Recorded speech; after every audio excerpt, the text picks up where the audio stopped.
來關心，昨昏有幾千個墨西哥學校的老師去街仔路抗議，因批評政府太過注重卡球的商業利益，所來犧牲學生的教育，嘛要求愛調整因的薪水。政府若是無回應因的訴求，6月11世界盃卡球比賽開幕，就會發動大罷工。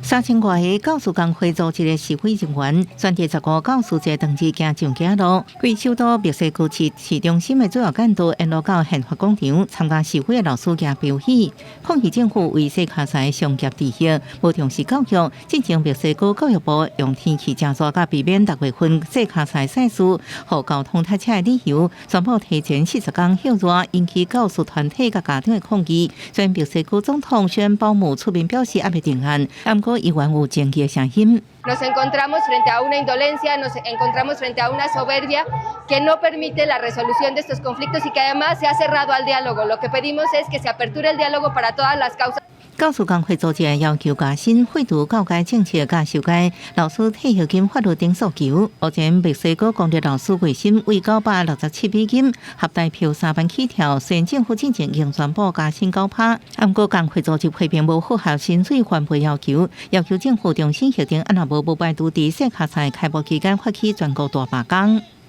En el marco del Mundial que inicia el 11 de junio con el partido inaugural aquí en la Ciudad de México,